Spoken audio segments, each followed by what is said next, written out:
Hello and welcome. If you're caring for a loved one with Alzheimer's, you already know it's a journey that takes just incredible amounts of strength and love.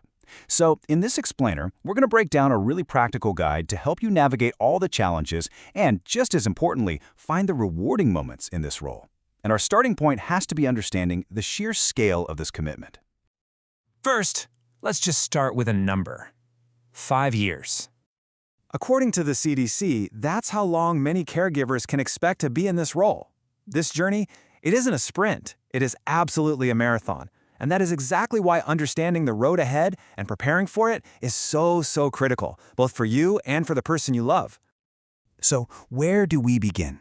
Well, the first and most important step is to try and understand the world as they experience it.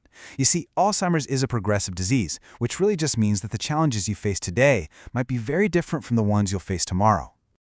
Generally speaking, the disease tends to move through 3 stages: mild, moderate, and severe.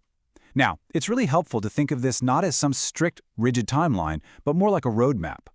Knowing these stages can help you anticipate what might be coming and plan ahead with a little more confidence. Okay, here is a brilliant, super practical tool. This is the text from a little card that some caregivers carry with them. You can discreetly hand it to someone in public, a waiter or a store clerk. It's just a simple, elegant way to handle potentially stressful situations without having to go into a long explanation. So, just like that card helps manage the outside world, our next big focus is on creating a stable environment right at home. This is all about shaping their day-to-day world to be as safe, as familiar, and as supportive as it can possibly be. You really can't overestimate the power of a predictable routine. It works wonders to reduce anxiety, and it reinforces a sense of security when memory is unreliable. Simple things, even just having meals at the same time every day, can become these comforting anchors in what can feel like a really confusing world. And that brings us to a really crucial question, right? How can you make their home, their sanctuary, a truly safer place? Well, here are some easy but really high-impact fixes. Things like padding sharp corners on furniture, putting simple labels on the taps, or even limiting the number of mirrors, which, believe it or not, can sometimes cause confusion. These are all things that can prevent everyday accidents. Okay, so beyond the physical environment, let's talk about the emotional one. Nurturing that connection, that sense of dignity, it's all about honoring the person they are, right here, right now.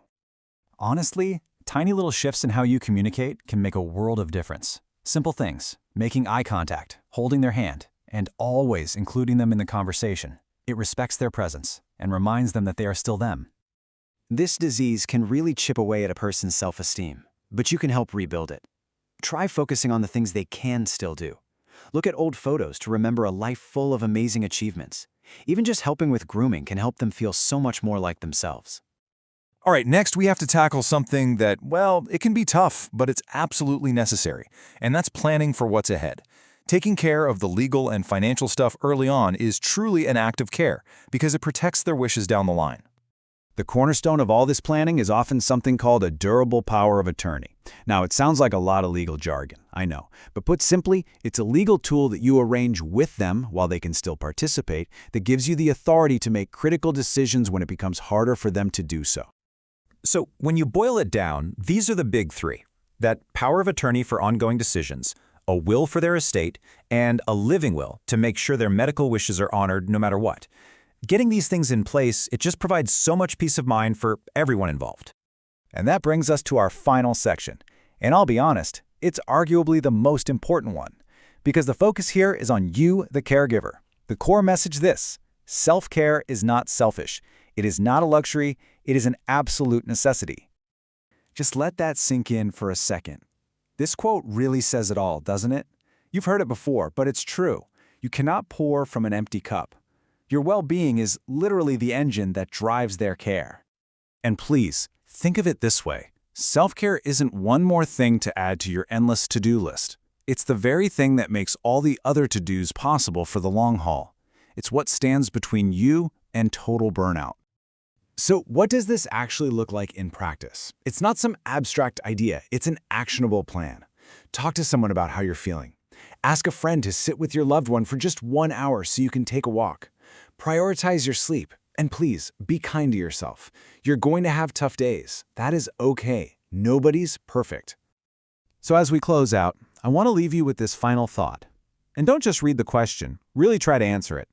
Who is one person, just one, that you can ask for help with one specific thing this week? Taking that single step, that's how you start building the foundation you need to keep going.